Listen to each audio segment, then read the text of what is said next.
Good evening, everyone. Welcome to tonight's masterclass. My name is Peter Wong, and I'll be your moderator for tonight's program. I am honored to be by a stellar faculty tonight as we explore the application of AO principles to the SI joint fusion procedure. This is certainly a timely subject as a large number of SI fusion technologies have recently flooded the market. So we're here tonight to answer whether there are biomechanical and clinical benefits to adopting an AO approach to fusing the sacroiliac joint. I'm going to kick off tonight's program by discussing the design rationale for this process of applying AO principles to SI joint fusion. I'm an orthopedic surgeon at the Yale University School of Medicine, and I'll be sharing my own experiences with this procedure. I'll be followed by Lisa Ferrara, who will then discuss SI joint biomechanics and how an AO-inspired SI joint fusion construct biomechanically compares to traditional technologies. Lisa is the founder and CEO of Orthokinetic Technologies, a regulatory and technical consulting firm. She also founded the Spine Research Laboratory at the Cleveland Clinic and has authored more than 60 journal publications, and she lectures tirelessly at Spine Society meetings and elsewhere. Following Lisa will be Dr. Pierce Nunley, who will review his early clinical experiences with an AO-based SI fusion technology. Pierce is the founder and medical director of the Spine Institute of Louisiana. He is himself AO trained and has published more than 120 journal articles and numerous book chapters. And like Lisa, he is a frequent presenter at society meetings. Finally, Amy Goldberg will discuss coding and reimbursement issues in the rapidly changing SI joint fusion market. She's a senior consultant at the Pinnacle Health Group, where she has served for more than 20 years as a reimbursement specialist for emerging technologies in the pharmaceutical and medical device industries. And finally, to all of you, thank you for joining us this evening.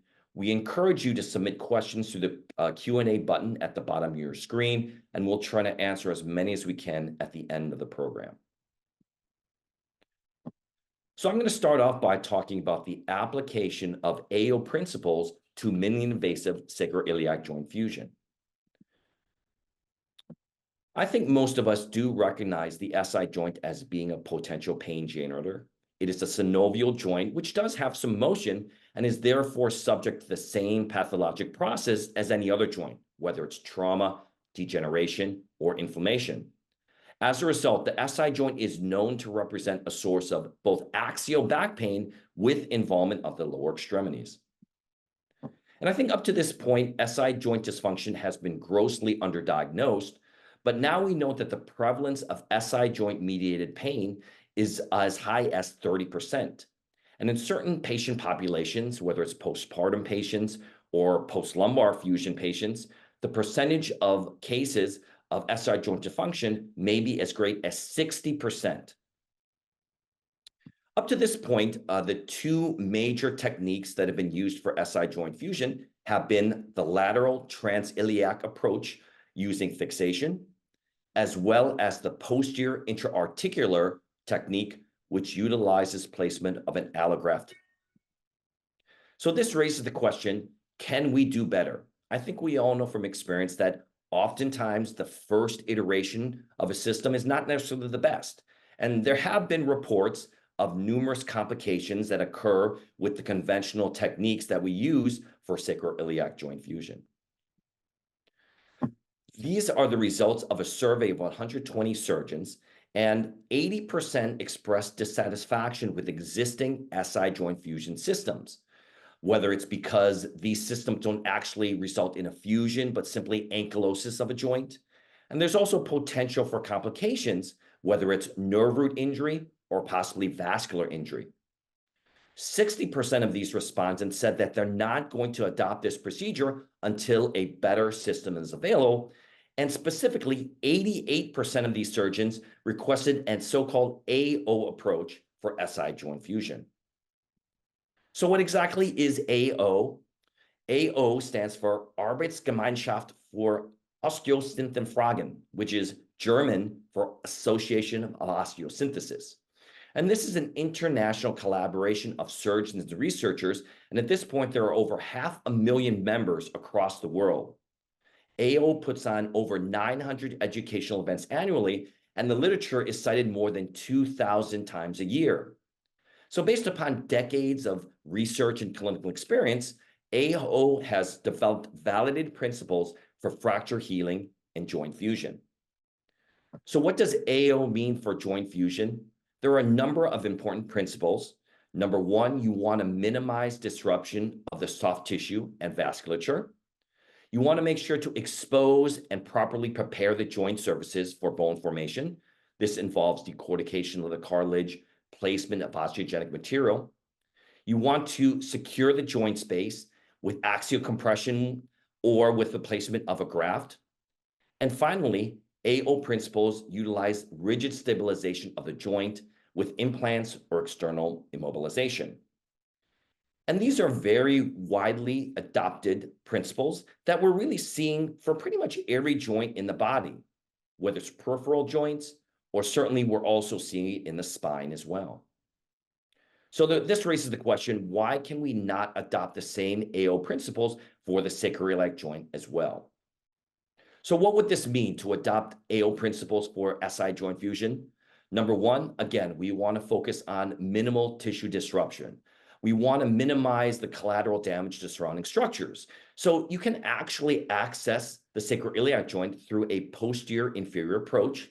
And because of the location of the joint relative to the skin, you can access the joint with a very short incision. It's a very shallow exposure, and it avoids important neurovascular structures, which allows us to so-called do no harm to our patients. An AO procedure would also involve thorough joint preparation. And with this posterior inferior approach, we can actually decorticate the joint, remove cartilage, synovium, other soft tissues that inhibit bone formation to promote a solid fusion. We would also want to create bleeding bony surfaces along both sides of the joint to facilitate bone growth with the implant.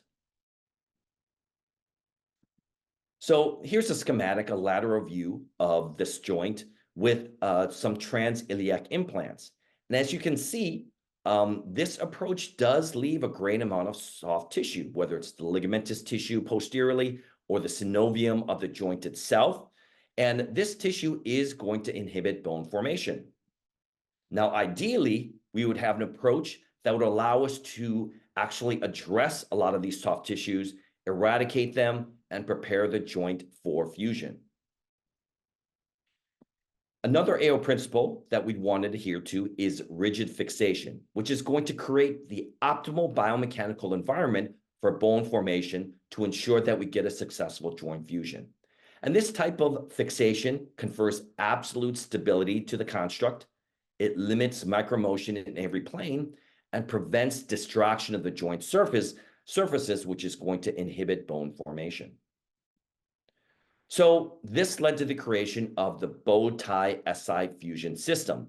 And again, this is a surgical implant that was created by surgeons for surgeons. Again, what we're focusing on are the same AO principles. We want to minimize tissue disruption when performing this procedure. We want to ensure we get thorough joint preparation. And we want to make sure that we obtain rigid fixation of the joint. And this system utilizes a unique integrated hybrid design that not only has an intra-articular component, but also trans-articular stabilization as well. So I think that you're seeing more and more surgeons express concerns about other subspecialties performing certain procedures such as fusions. And this is actually a position statement that was released by a number of surgical subspecialties, including the American Academy of Orthopedic Surgeons, and the Congress of Neurologic Surgeons. And basically in this position statement, surgeons are suggesting that surgical diseases affecting the spine are managed by neurosurgeons and orthopedic spine surgeons. And these procedures should not be performed by practitioners in other fields outside of specialty trained neurosurgery or orthopedic spinal surgeons. And certainly I think that adopting AO principles with an implant is a technique that most surgeons are going to be familiar with. So in conclusion, I think there are still a lot of ongoing unmet needs with current techniques for minimally invasive sacroiliac joint fusion, which currently involve lateral transiliac procedures, as well as the posterior intra-articular technique. And I think that the application of AO principles to this procedure may have the potential to increase the biomechanical stability of the fusion construct and hopefully improve clinical outcomes as well. Thank you very much for your attention. And now I'd like to pass over the webinar to Lisa Ferreira, who will discuss the biomechanics of the sacroiliac joint. Thank you, Dr. Wong.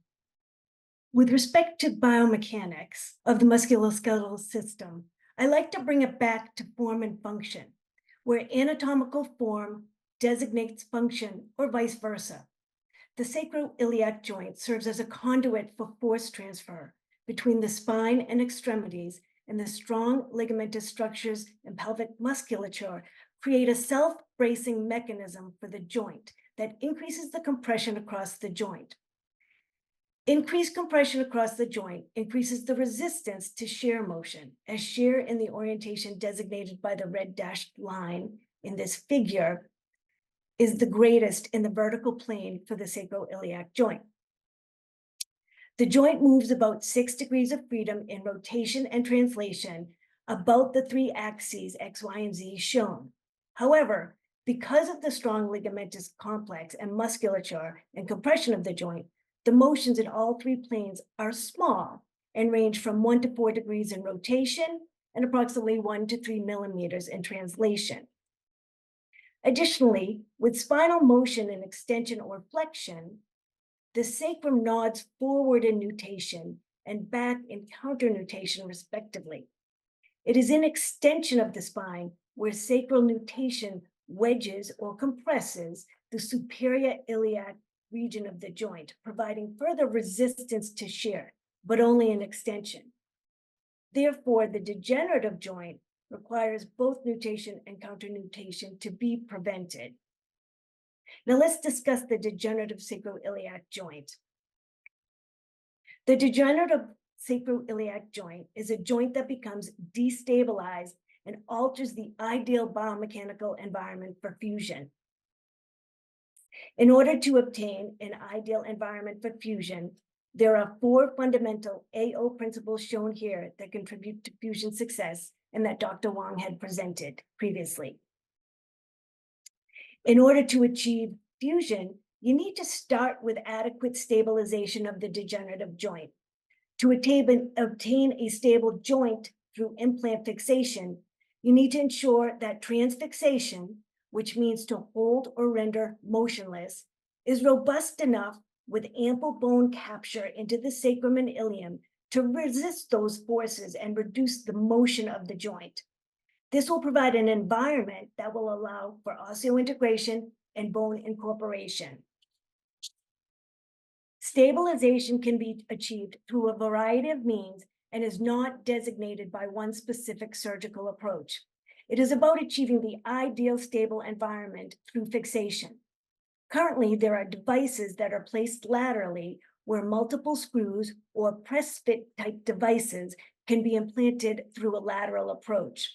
Although these devices transfix across the joint, the bone capture is limited to either the threads of the screw or, in the press fit scenario, the design relies upon bone apposition. Additionally, these devices are not linked together, forming one rigid device, and therefore can move independent of one another, thus increasing the risk to loosening. Intra-articular devices shown in the center are placed along or inline to the sacroiliac joint. However, they do not transfix and are more of an interference fit. Again, bone capture is limited to the threads of the screw or of the device shown here. Currently, there are multiple devices that are implanted in line with the sacroiliac joint that have integrated fixation. The sail fusion bow tie is one of the systems that not only has transfixation achieved by the body of the implant along the joint, but also has added integration fixation, resulting in a robust fixation system for stabilization and fusion. It is also these 2 procedures that have been designated into one fixation system that behaves as one rigid construct. So let's talk about the unique design and the biomechanics of the bow tie device. The bow tie device provides a rigid system with multiplanar fixation and is composed of a longitudinal buttress, an iliac screw, and a transfixation screw. The longitudinal buttress is an optimized design that is placed in line along the length of the joint. Because it has a large surface area for stress distribution with an open architecture for bone graft, it provides a rigid fixation to prevent nutation, counternutation, and allows the rigidity necessary for osseointegration. Additionally, it does not distract the joint. Why? Due to the significant bone capture of the longitudinal buttress into the sacrum and the ilium. More than 80 to 90% of the implant is bone capture. The video to the right is of the longitudinal buttress without the transfixation and iliac screws, and it's been implanted into a cadaveric sacroiliac joint with the iliac side removed. So you're just seeing one side fixation. It's an extreme worst case.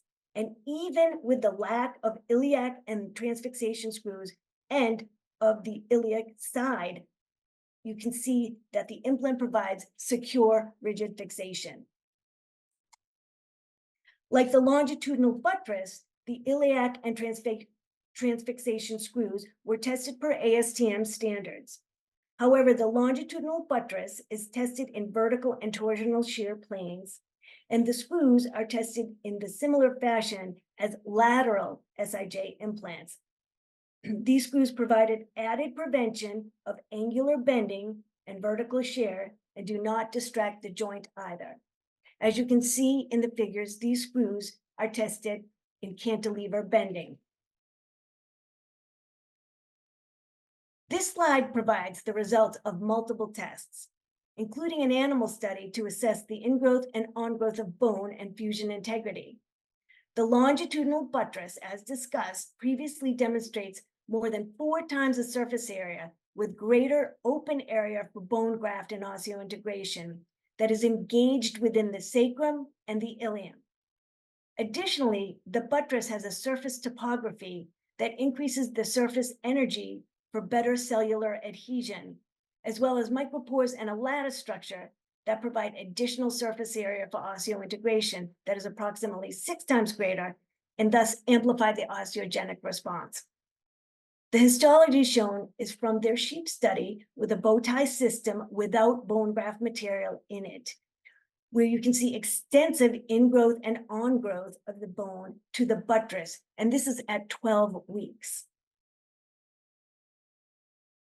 Finally, what you're seeing here is a validated finite element analysis model showing that there is a much greater reduction in SIJ motion with the bow tie system than threaded lateral screws. The bow tie buttress alone, without the screws, provided the same stability equivalent to 2 threaded lateral screws. With the addition of the transfixation and iliac screws to the buttress, there was a 25% increase in stiffness with a significant reduction in motion, as you can see graphically. However, the most important point is that in the validated finite element analysis, you can see that their stress is distributed not only across throughout the implant, including the buttress and the screws, as shown in the finite element video, but also within the longitudinal buttress cage. This is optimal because what's happening is you're transferring that stress to within the cage at which the bone graft is exposed to, thereby loading the bone graft as well, which is ideal according to Wolff's law. In summary, the bow tie was shown to create a stable biomechanical environment that resists motion in all planes.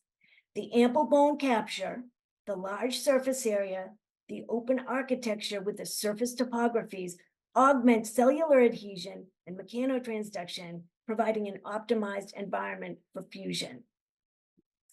Thank you. At this time, I'd like to introduce Dr. Nunley to discuss his clinical experience. Thank you very much, Lisa. And as we continue with this has really been an amazing experience, although short-lived so far with this device. And really, as Dr. Wong has stated before, this really uses AO principles. These are my disclosures. So what is my SI fusion experience? This has really been over the last almost 30 years. So starting off with AO, which I was a fellow, this is my early fusion technique where I actually did 2 screws and did an interbody cage and compressed across those, and you got a great fusion. And then as Peter showed, all of a sudden you get this advent of all of these devices that go across the joint, and they come in different angles, etc.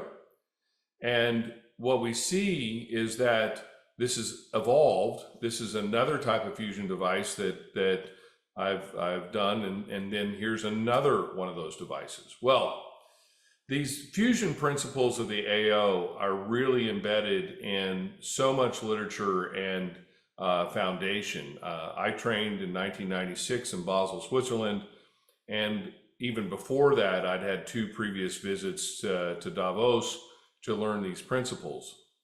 Now, this is really the first device beyond that example that I showed before, which was truly an AO device type of principle. Now, over the next 2 minutes, I really want to go into what everybody wants to see is how do we actually do this? As Dr. Wong pointed out, this is a minimal incision, but like everything else, positioning the patient is key. Preoperative is key, and imaging is key to really understand that you can get the images that you need to, and you make sure you do that before you cut skin. You want to really make sure you can see all of the angles that you want to see in this procedure before that happens. So you make a small skin incision, insert the needle into the joint, and then go to multiple images. I actually use biplanar fluoroscopy when I'm doing this. Insert a guide pin, and once that guide pin is inserted, then insert a protector sleeve, protecting any soft tissue. Place a drill, and that drill will actually tell you how deep the implant you're going to want to implant is. And then the box cutter, and this is the key. This is what takes in one step, cuts both sides of the joint, and really decorticates everything down to what Dr. Wong was talking about, a great environment. And once the implant is placed, then through a jig, we place a screw into the ilium at various lengths, typically 60 to 70 millimeters. Now this screw actually locks to the implant itself. That's an important part of the biomechanics of this. A separate incision, and then we place the transfixing screw, again, across the ilium into the sacrum. And it's a Herbert's type screw that has a feature in the middle that also locks to the implant. And that's truly important in the whole biomechanical early stability of this joint that I think cannot be overemphasized. So I'll talk to you a little bit about my experience. There's 4 primary cases. I've done 5. I've got the 6th on the book. But these are my primary cases. One's a revision, so it doesn't really count, kind of looking at these statistics. But they've been anywhere from 63 to 83 years of age with a BMI anywhere from 23 to 40. The 23 is kind of rare in Louisiana, I gotta admit. But this is patient 1, 68-year-old, BMI of 36, our average patient. She's been treated conservatively by me actually for 20 years. She now has chronic unrelenting SI joint pain. We did medial branch blocks, RFTC. We really tried to avoid fusion. She ended up with 2 SI joint injections times 2 that caused 100% relief of her pain. So diagnostically, we felt really good about this. Well, how did this turn out? This is my first case, SI joint fusion. And what we see is that her ODI obviously consistently went down, but at 2 weeks, her VAS back and VAS leg tremendously went down. And I'll tell you from my previous SI joint fusion experience that you don't see that rapid fall within 2 weeks. And so my first case, I was like, wow, that's great. Well, what about patient 2? A 66-year-old female, BMI of 30. She had multiple injections. She had RFTCs. She failed multiple PT sessions. Again, 2 SI joint injections with 100% relief. And again, she comes back with her ODI at 2 weeks, and her VAS back and leg were 0, not 1, but 0. And that is one of the things that really hit me. It's like, they don't go to 0 that quick. That's just, and these are proms. She's reporting these. Well, what about patient number 3? This is a 63-year-old female with a BMI of 40, getting closer to kind of our average patient. And we were caring for her conservatively for over a year. The right image kind of shows you some of the preoperative planning we'll talk about. But she had, again, SI injections with greater than 90% relief. Not 100%, but greater than 90%. And again, her ODI is kind of maintained at 6 weeks. Her VAS back went down in 2 weeks and back up, but her VAS leg again went to 0. So overall, the patient's really happy. This isn't the kind of problems that you would look at and go, wow, I hit a home run yet. But she's already at 6 weeks going, this is great. But this is showing you that some of the variability in here. And then the 4th patient was an 83-year-old sent by one of my colleagues who doesn't think SI joint fusions work. But I talked to him. I said, look, do a couple SI joint injections. If they help, send her to me. He goes, okay, whatever. And so he sent her to me. She'd failed physical therapy. She had 2 positive injections. And again, she's now almost 4 weeks. I haven't seen her for a 6-week post-op. But at the 2-week post-op visit, the nurse practitioner said she's doing extremely well. She states that she has no SI joint pain since her surgery. She states that she took 1 tramadol pill after surgery and has not had any since then. So again, chronic pain patient and that kind of thing. So if I look at the combined experience, these 4 patients, N of 4, our operative time is 52 minutes. Now I will say this, I think ultimately this is going to be a 30 to 45 minute case. But at the beginning, we're taking multiple images, we're stopping, we're talking, we're really spending a lot of time making sure that we're really accurate. But the post-operative discharge time is about 82 minutes. Typically, you want to keep them for at least an hour if they've had a general anesthesia. And so their pain is not keeping them post-op in the ASC. And by the way, all of these, all of those are done in ASC. One was done in a hospital. But I think what we've learned so far is that the first thing I have to say is that every SI joint is unique. And so when you're looking at some of these other techniques, the uniqueness matters, but doesn't matter to the same extent of this device.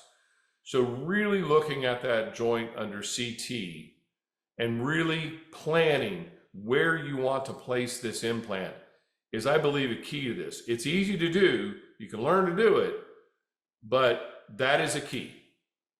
In this preoperative planning, you need to have a PAC software where you can do your own multi-planar adjustments and really understand as you're going through that joint. That, if you've never done that, that's a little bit of a learning process, but I think it's essential to really understanding the joint and understanding for each different case where the best placement is going to be. And more importantly, when you're doing the case, take multiple images. If you're not sure, take another image, take another image. Just really make sure that you know where the implant's going to be. One of the things we found out, when you take that box chisel out, it's taken a huge hunk and it's perfect. It does it in one fell swoop. So it's great, but it's exposed a lot of bleeding bone that Dr. Wong talked about is important. But backfilling that with some flow seal and SurgiFlow is really important to decrease your blood loss. And then what I've done is that once they fill the cage, there's always excess bone graft. I put that in the channel before. Why not? You got it, you paid for it, put it in the channel, it's good. So in conclusion, this is really a device that's an application of AO fusion principles, and it's very promising. So far, we've had excellent early outcomes. We've had, this really reflects on this technology. And I think a lot of that is due to this immediate, really solid, rigid fixation. Preoperative planning is certainly important to make an ideal placement. I believe it's a forgiving implant, and there is, I believe, a minimal learning curve as long as we understand how to place this. And what I've been doing is, because of this rigidity, is allow for a less restrictive mobility during recovery. So I no longer put them just toe touch weight bearing with a walker for 2 weeks. I allow them to gently weight bear on that leg, which is really transitional for the patients and helps them in their postoperative time. But obviously, we need to do controlled clinical studies, and those need to be required before we can make any definitive conclusions from this short series. With that, I thank you, and we're going to continue the presentation and pass it off to Amy Goldberg, who's going to talk to us about how we hopefully get reimbursed for this. Good evening, everyone. So we're going to switch gears a little bit from the clinical to the coding and reimbursement perspective of doing this procedure and the implant of the bow tie implant fusion. So the placement of this device really consists of two distinct procedures. The first involves the placement of the bow tie implant along with the iliac screw that is placed intra-articularly and reported with 27278. And then through a separate incision, the transfixation screw is placed laterally across the SI joint. It goes through the bow tie implant and into the sacral cortex. When reporting these two codes together, it is important to be aware that there is a CCI edit, but this edit can be overridden with the use of a modifier. Which modifier to use can be dependent upon the payer and what their guidelines are, so it's important to check with them first. But the two that we see used most frequently are modifier 51, which by definition indicates that a provider performed multiple procedures during the same operative session. And then the second is modifier 59, which by definition indicates that the procedure is separate and distinct from a primary procedure that was performed at the same time. These can be further defined. Modifier 59, it actually could be a different session. Obviously, it's not in this case. It could be a different anatomic site, or it could be a separate incision. All of those will qualify to use the modifier 59. Looking at what you're actually going to get paid for this, for the facility and the hospital outpatient setting, and I'll just preface this that any payment rates that you see here are Medicare national averages. So there'll be either geographic adjustments for Medicare or payer, private payers obviously will be dependent upon the contract. So both 27279 and 78, as you can see, have been assigned what is called a J1 status indicator. And what that means for Medicare is that when a procedure that is assigned a J1 status indicator appears on the claim, it results in essentially the facility being paid a case rate for all the procedures that appear on that claim. And that includes if a second J1 procedure appears on that claim. So what happens when two J1 procedures are performed together, the one with the higher geometric mean cost essentially becomes the king of the claim, for lack of better words, and the facility will receive one payment of $17,756. The facilities will also can report a code to report track utilization or report the charges actually associated with the bow tie implant. There is no specific code for the bow tie implant, so they could use either C1899, which is the implantable or assertable device, C1776, which is an implantable joint device, or L8699, which is a prosthetic implant not otherwise classified. Which of those is selected can really depend upon the facility, what they want to report, and also the payer, what their guidelines may be. In the ambulatory surgical center, both codes, again, can also be reported, but they are paid separately. However, the 27278 procedure will be subject to the multiple procedure discount. So total payment to the ASC will be just over $20,000. Looking at the physician or surgeon reimbursement, 27279 reimburses on average about $804, and 27278, the full payment is $467, but again, that is subject to the multiple procedure discount. So when the two are reported at the same time, the average payment is just over $1,000. If you have any questions after this webinar concludes, you can feel free to reach out to us directly at salefusion@thepinnaclehealthgroup.com. As we transition into the Q&A session, I'm going to be joined by my colleague, Kathy Francisco, to answer any questions you may have. And with that, I'm going to pass it back to Dr. Wong. Thank you. Well, it looks like we're getting some good questions here. So one question that we got are, AO principles include appropriate mechanical alignment prior to rigid fixation. And I think you're exactly right. The AO principles do require reduction of the joint. I think that's probably a little bit more important for a fracture, where we obviously don't want to treat a fracture that's malaligned. It obviously, I think, holds true for joints as well. For instance, a spine, we don't want to necessarily fuse in malalignment. I guess my feeling about the sacroiliac joint is that generally we're not performing this procedure for patients who have been in high energy traumas where their pelvis is malaligned or dislocated. Again, there's probably a few degrees of motion, but I wouldn't necessarily think that we have to go to any great lengths to actually reduce the sacroiliac joint as well when we're performing this procedure. So Pierce, I don't know if you have any thoughts about, joint alignment prior to this procedure. No, I think you answered it correctly. This isn't a trauma procedure, but that is one of the things, obviously aligned.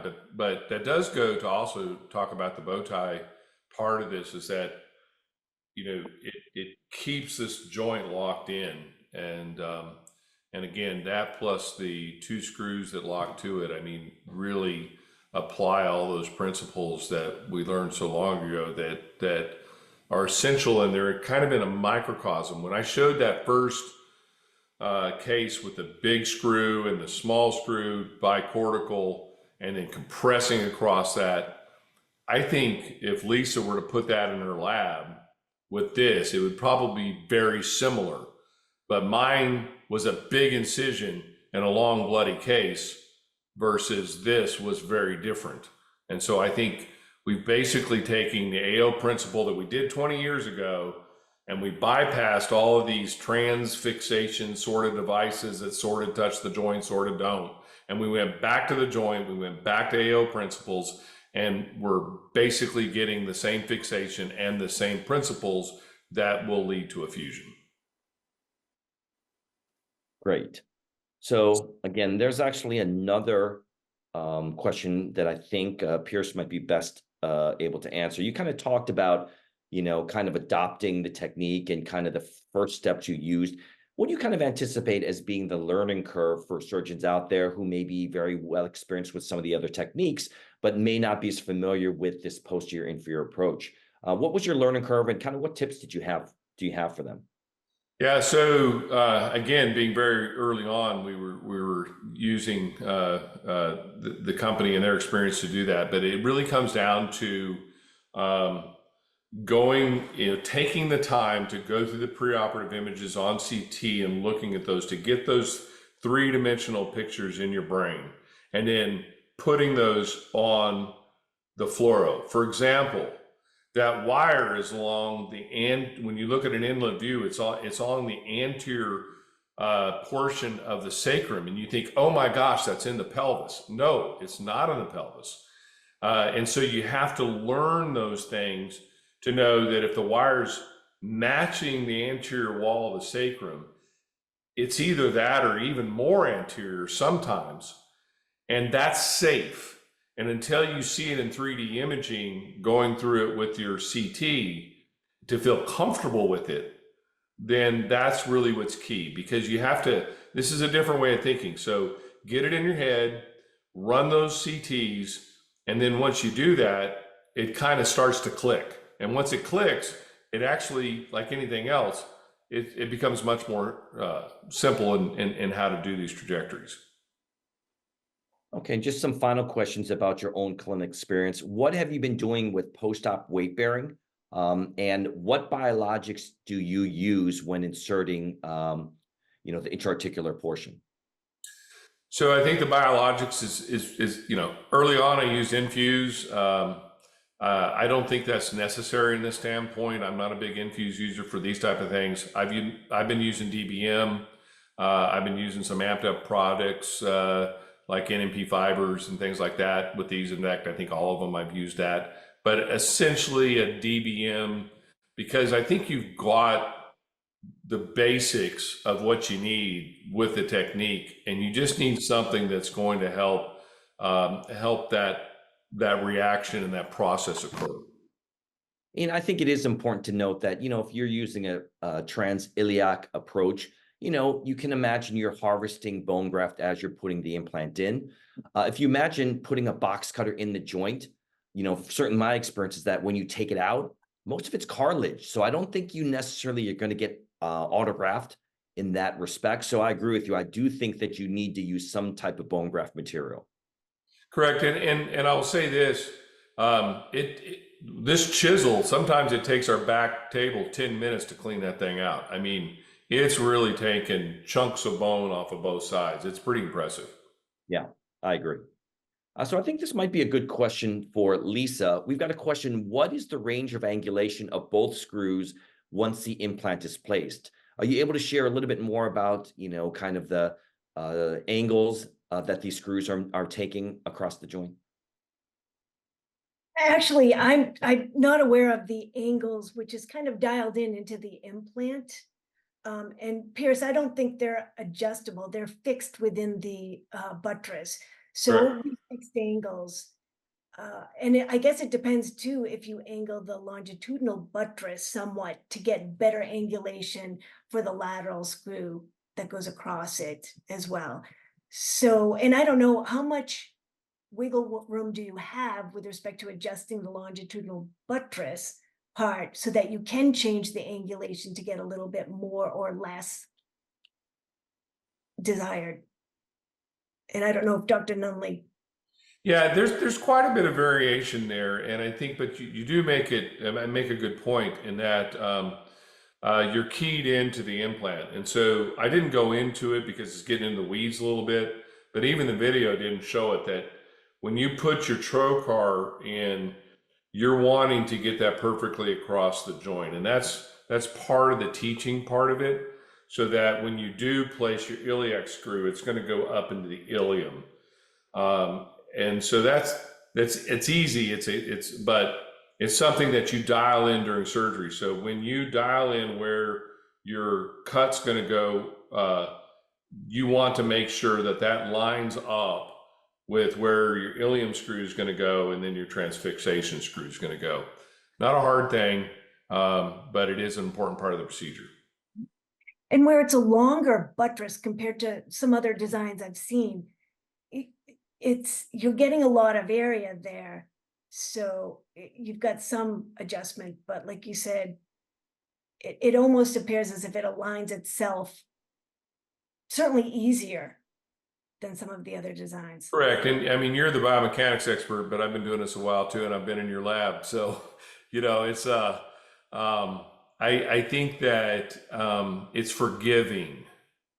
Yes. You don't need to be perfect because all of these fixation points, once they attach to the implant and they're in bone, you're good. And Yes. the enemy of good's better. So once you're good, you're good. Well, I think that's the beauty behind it. It has three components, but it's one construct. It's one Correct. rigid device, and that's how it performs. In multiple, I mean, it's Yes.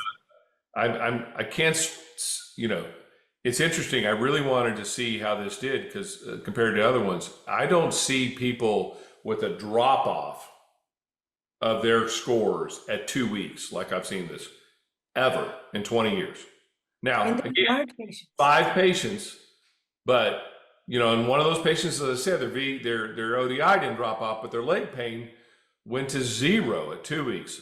I don't see that consistently with other techniques. Well, and being large patients, there's much more load bearing going on their joints. Correct. So it's impressive. All right, I think we've got actually a follow-up biomechanical question for Dr. Ferrara. The question is there motion in the pelvis or across the sacroiliac joint that isn't being addressed by the transiliac approach with these lateral implants? Well, the biggest force vector is vertical shear along that plane. That is the largest amount of motion. And again, remember, the motion's very, very small, but it takes the most force. It's the greatest motion. And so with the lateral screws, most of the time you can get 2 in, maybe 3. There's not a whole lot of real estate there for that. And so you're not able to really address a strong resistance. For instance, Dr. Nunley's patients, it's a lot of load for lateral screws because that's the greatest force it's going to see. So having a very rigid construct in his patients makes a lot of sense. I think that it'll address that force vector, but again, you have to think about the amount of force, the level of degeneration, how much motion will that see? The degenerative sacroiliac joint is going to see more motion, more micro motion. Therefore, you want to stabilize that. How much will it see? And again, 2 or 3 screws are not attached to each other, so they actually move independently across the joint, which can be problematic in some cases. Okay, Amy, I guess your presentation about the potential coding benefits of this device has raised a lot of interest. We've got a question. Can you discuss the rationale for reporting both 27278 and 27279 as 2 separate procedures? I guess the question is, it seems like a single procedure by definition. I think I'm going to let Kathy actually jump in and ask and answer that one. Great, thank you. The reporting of the 2 separate codes is really defined by the operative note. So in reviewing multiple operative notes for the bow tie procedure, we see 2 distinct procedures. So as a coder, you look at what the operative note says and you select the CPT codes that are most appropriate to describe the procedure that's performed and detailed in the operative note. In this case, although Dr. Nunley made it seem quite simple, it's 2 distinct incisions. So there's 2 separate incisions made, and there's actually 2 procedures performed. So when we look at the operative notes and we review from a coding perspective, like most surgical procedures, you code every procedure that's defined by those notes. And with the bow tie procedure, we see 2 distinct procedures and report them as such. So that's our rationale to report both procedures in this instance. Okay, so I think we do have a lot of surgeons on the webinar, and I think they make some good points about, as surgeons, I think we're always kind of worrying about worst case scenario. So, I may have Pierce start out. There are basically 2 questions. Number 1, what are the dangers of a misplaced implant or screw? And the second one is, having done these cases, what is your revision strategies? Should there either be something intraoperatively or down the road postoperatively that the implant would need to be revised? These are great questions, Peter. I've done a lot of oil and gas investing, and one of the CEOs of a company that I was with, somebody said things don't break. He says, everything breaks. Just tell me what to do when it breaks. So, I mean, and he used some other words that I can't put on the webinar. But the bottom line is the spine surgery is the same way, right? So, first of all, misplaced screws. Full disclosure, my third case, my iliac screw was a little bit off and did go out the other cortex. It's safe. You look at the trajectory where it's going. If it goes out into the iliacus, that's fine. That's no harm, no foul. That's just like Dr. Wong said at the beginning, the trajectories of where these are going, if they go out inner table, outer table, they're still in a place where it's not going to cause a harm. Now, I can look back at that case as a learning experience and going, I know how I did that. And I know how to train people not to do that again. But it's a learning experience. So the second is a transfixing screw. So currently we're using 10 millimeter screws. None of the links are enough to ever get to the neuroframe. And you don't need to. You just got to get across the cortex. So the thought process behind that is just get across the cortex and peg it in cortical bone. The amount of cancellous bone that it travels later after that, I think Lisa would say is minimal. It's drilling a hole through that hard cortical bone and then getting through that, and you're pegging it. That's where the biomechanical strength comes from. So I think when you look at those things, and the company's thought through all this has not just happened overnight. I think a few misplaced screws. As far as revisions, I'm imagining we might have a pseudo, but that's going to be really interesting. If a pseudo happens, you could go back through the same incisions and take out the screws and put the jig back on and all that. I would see that happening, but I'd probably more likely do something more traditional like I showed in my first case, and to say, if I've really got to do a revision on this, just make an incision, go down, put 2 screws across there, go through the upper part of the joint and revise it and be done with it. That's probably what I would do. Great. And fortunately, we know that you never have any non-unions in your practice. So that's probably not something you're going to have to worry about. So another question that we have, again, obviously, I think there's a lot of clinicians on the call, is, as an experienced SI joint surgeon, familiar with multiple techniques. So again, Pierce, what would you tell a surgeon who's maybe an experienced transiliac surgeon? Why switch? I mean, I think we all know that we've all had good results with, the transiliac approach. Kind of what are your thoughts, having good experience with multiple techniques? So, I was in the SI bone study as a PI. I've been through that. They do well as overall, okay? So 70% of the patients do well. Would you like 80? Would you like 90? And I think that's where this is coming in. I think and people look at it. I've got another technology that, we're publishing on in the cervical spine where people don't want to believe it. And it's like, well, where do you want to be?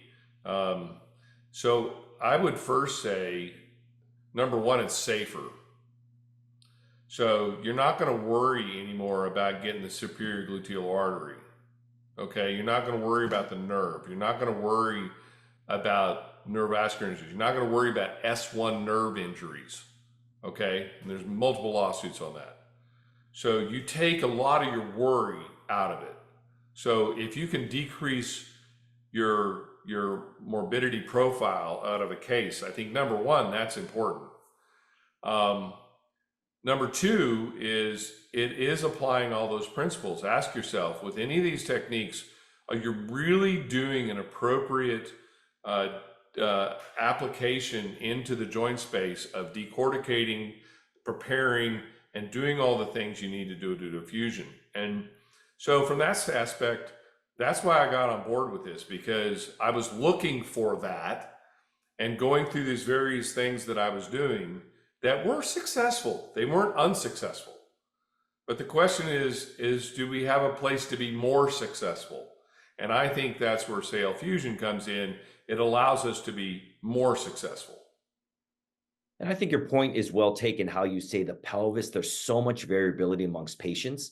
And Yes, I sir. think when you're going transiliac, no matter how straightforward the case is, I'm always worrying about the L5 nerve root. I'm always worrying about the S1 foramen. But again, with this approach, they're not really in play. I mean, you're right. The screws are not Not long enough that they shouldn't really be near anything neural in nature. So I do think that your point about the safety profile being perhaps better with this implant, I think that's just inherent to the approach. I think that's certainly a point that's well taken. And Peter, I'd add this. Again, you're targeting the synovial part of the joint, the active part of the joint.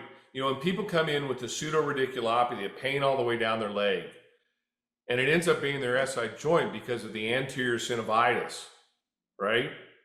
So when you do some of these posterior techniques, you don't solve that problem.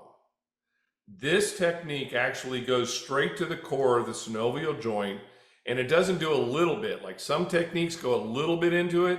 This goes deep into the synovial joint and cuts it out and takes care of it. All right, we're kind of getting close to the end of the portion, but there's another question for Lisa. You know, obviously, one thing we talk about, particularly in the spine, is kind of the load sharing benefits of, you know, say an intradiscal implant. You know, kind of what's the relationship between the transarticular or intraarticular portion of this construct and the fixation? Is there some sort of relationship there that's beneficial? Definitely. With the video I showed, the cage being loaded, that's from the model. And again, it's a validated model in cadaver tissue, obviously. What you're seeing is load sharing of the entire implant. That means the intra-articular piece, which is taking up most of the load. It's larger, more load bearing, but also the screws. You could see that the screws were taking up and sharing that load as well. But I did point out that not only is, you know, a lot of devices where you'd have a cage, for instance, just being loaded on the rim or the edges of the device. What you're seeing here is stress transfer, not just on the edges of the interarticular body, but inside that body, which means when there's graft in there, it will see load, it will see stress, as well as sharing it with the screws. So you're almost protecting the screws somewhat by load sharing, and the intra-articular body is not taking all of that load either. Okay, great. Now, there has been a lot of interest in kind of learning more and possibly getting access to this implant. And what I would say is that it's currently in a limited alpha launch right now, but there may potentially be opportunities for the clinicians out there. And so what I would say is that if there's any interest on your part, please feel free to reach out to the company and they can give some more information about how to move forward. But otherwise, I think we're right up against the hour. So again, I would like to thank everyone for their very thoughtful questions. I'd like to thank the rest of the panel as well for very informative presentations. And again, thank you all for joining us.